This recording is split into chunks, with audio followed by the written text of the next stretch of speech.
Well, hi, everybody. This is Liz Wooten-Reschke. I am the Connect for More president and CEO, and I'm really excited to bring to you today Kim Linton of One Light Daring Leadership and Facilitation. Hey, Kim.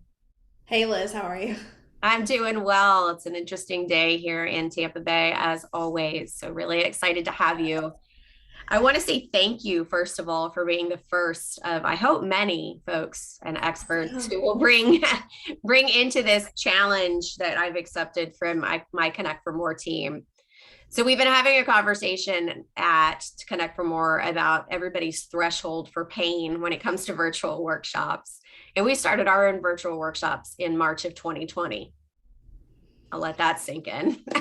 Been a little while since then. Yeah, but a lot happening since March 2020. And so what we had decided to do was to truncate that a little bit to 1 hour.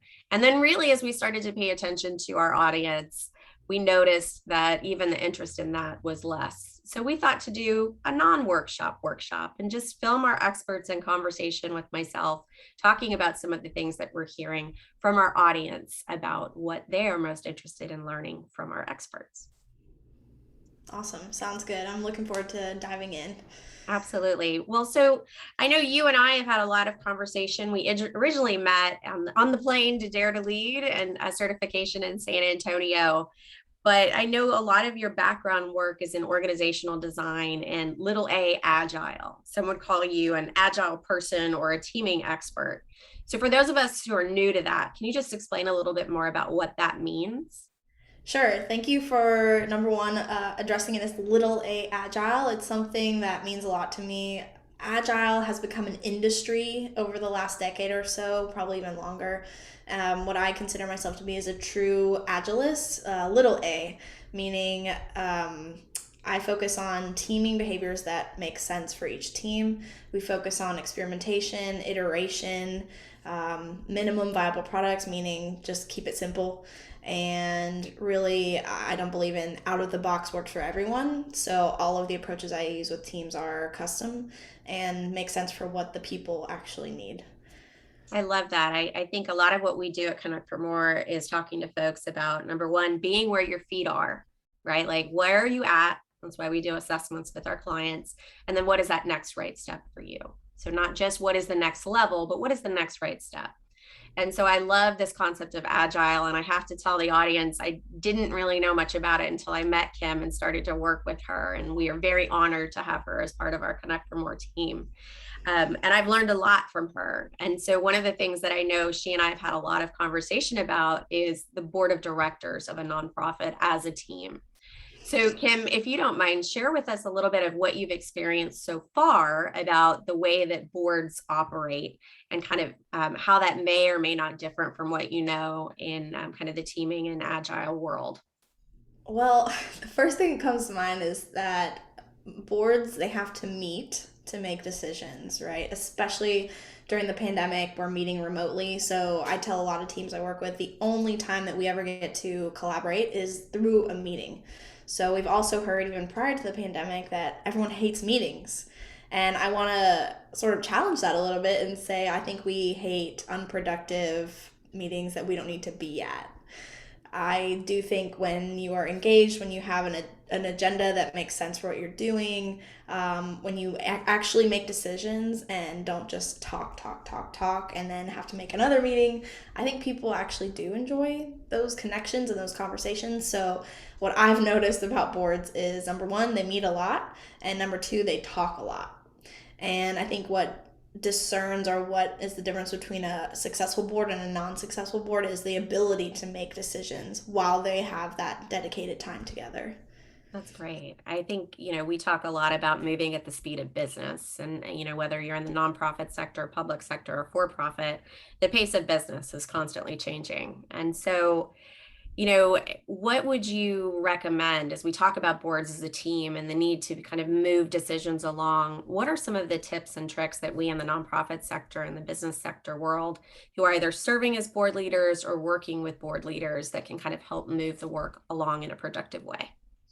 Yeah, so the first tip I have you will appreciate because we are both this person. I recommend number one, if you can, have a facilitator. Especially, even if you can't have one all the time, maybe have one at just those annual or biannual strategy meetings, or a place where you have really big decisions to make and you want to actually make them. Perhaps the everyday stand-ups or check-ins, maybe you don't need it, but I would argue you do. So number one, have a facilitator. That person can help drive the agenda, keep on time, and also just be objective, so they can call out maybe if the highest paid person in the room is speaking 90% of the time. That's what that facilitator is there for. So I think that's number one, a really easy thing that you can implement within meetings or on a board to get to decisions quicker. That's the first one. And then secondly, I would love to chat with you about a decision-making process that a lot of teams I've worked with use. I've actually adapted it from an organizational design consulting firm in New York called The Ready. So if you want to talk about that, I would love to as well. It's something that I've integrated into all of my agile teams, and it has been very successful. Great. Yeah, I think what I know a lot of our folks in the nonprofit sector always love is like a template or a freebie. And I know Of I've course. had the chance to talk to Kim about sharing that resource with you on our website. So, Kim, I'd love for you to talk a little bit more about that kind of organizational design piece and how we can use it in the nonprofit sector with our boards. Awesome, cool. For this conversation, I got the book out. So this is the book by Aaron Dignan. It's called Brave New Work. Highly, highly recommend. Definitely has some agile practices in there, but at its core is not an agile, I would say, an agile author or anything. He again is in organizational design, but worked with him in particular and his team, and they're incredible. And they came up with a process for decision making called IDM, or integrative decision making. And you can actually go to their website, and I'm sure Lizzie will add this resource later, or you can find that template. It's all open source. They share it. They're very proud to share their work, and it's something I've used with teams many, many times. And essentially what it is a structure for a time box period of meeting. So if you have an hour, then we structure it around that hour to have a check-in for folks who want to make a decision, to make a proposal. There's time for clarification, there's time for reactions, and then ultimately the decision is based on consent over consensus. So what that means is this safe to try, as opposed to everyone agrees we should do this? Because normally what happens, you have more than 3 to 4 people in a room, everyone might not have the same opinion on whether you should move forward. And I think that actually is an indicator of a healthy team. If everyone agrees all the time, that might not be the best for the organization. So again, it's based on consent over consensus and whether it's safe to try. And notice I say try a lot. We have a heavy emphasis on experimentation when it comes to agile teams, because we believe that no decision is final. While maybe some are more final than others, we can explore that before we go into the IDM. Okay. I think that sounds like a really interesting tool about kind of the IDM piece. Now, you talked a lot about, is it safe to try? So can you talk to us a little bit more about what you mean by safe? Yeah, absolutely. So again, I'm taking this from the Ready in their work, and the way they described it to me was there's work that, if you can imagine your company or your business as a ship, there's a water line. Have you heard of the water line? Have we discussed that before? Yeah. Okay. So essentially, if you think, for me, it's Gasparilla, right? We live in Tampa, there's pirates, we have the annual celebration. I always think about this when it comes to the water line. So if your business is a ship, it's sitting in the water, and here's where the water meets the boat. There are decisions that can be made that if the decision were a cannonball and it goes through above the water line, your ship's not going to sink. If that's like worst case scenario, a decision that maybe is bad and it hits the boat, you're still afloat. It's fixable. You can, get out your hammer and nails and fix that. Now, below the water line, if a cannonball or a bad decision goes and hits the below the ship, you have a chance of actually sinking the boat, which is obviously more, I would say, more of a struggle than if you had hit above. So when we talk about safe to try, is this decision going to affect above the water line or below the water line? So I often, as a facilitator, will ask the leader or the person making the proposal or the person opposing the proposal, how will this decision affect the water line of the business? So hopefully that helps a little bit with the safe to try.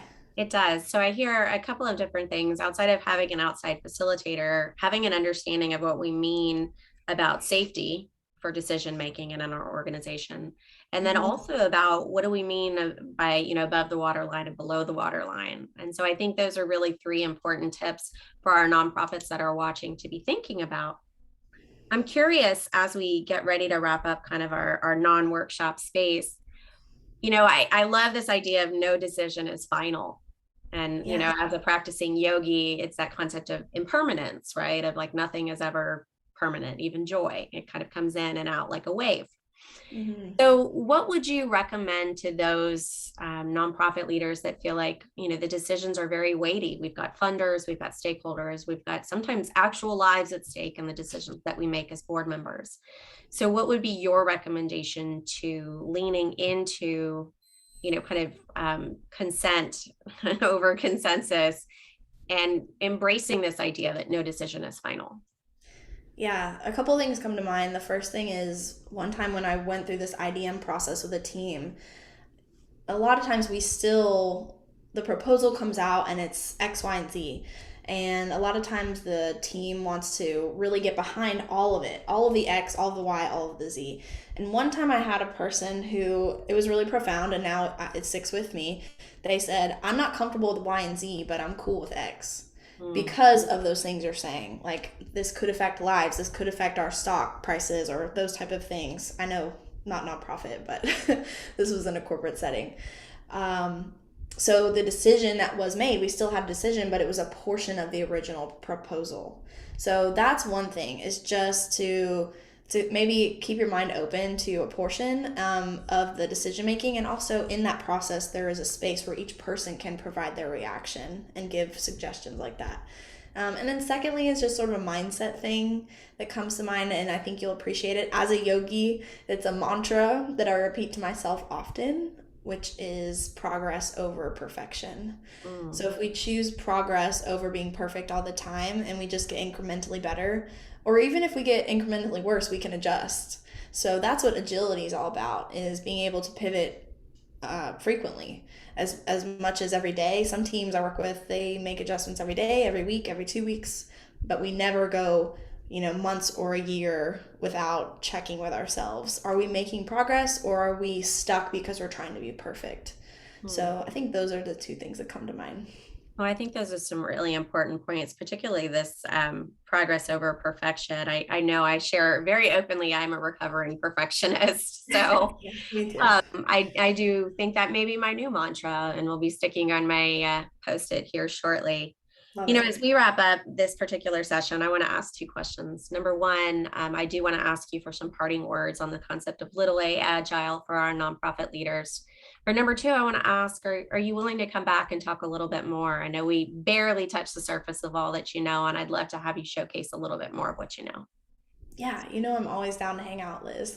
Awesome. I love it. Yeah. I love it. Cool. Um, Well, what are some parting words? Let's say I hear you say no decision is final. I hear you say progress over perfection, consent over consensus. We're going to get a tool that we can have as a free downloadable on the Connect for More website. I'm actually going to share some other resources about meeting virtually in addition, because I know we've had some interesting transition as we're now in this kind of hybrid emerging pandemic environment. But what are some closing words you want to offer our nonprofit leaders in the community? I believe the thing that comes to mind is, for most leaders, we think maybe we need to be the ones to make all the decisions, and that's our role. I would challenge that and just say, try pushing your decisions down to the people who do the work. That's one of the core tenets of agility for me. If there's a problem, we have to let our people solve it, because they're in the ins and outs. They know all of it, so they probably know what's best, and they might need your guidance as a leader. They probably will. That to me, that's your role. So I would say push decision making down to the people who are actually doing the work. That's my closing statement. I love that. And for our nonprofit folks, just thinking about that as a board member myself, that's pushing it down to committee level. It's allowing your staff the reins and the empowerment to do the work that they do. So Kim, I want to say thank you again so much for giving us some time and space of your expertise. What's the best way for people to get a hold of you? Thanks, Liz. Please find me on LinkedIn. I'm super active there. My name again is Kim Linton, and I'm looking forward to doing this again. All right. Well, thank you so much, everybody. Thanks for joining this little experiment of ours. We'll look forward to your own feedback on social and in our own mediums. Thanks so much, everybody. Bye.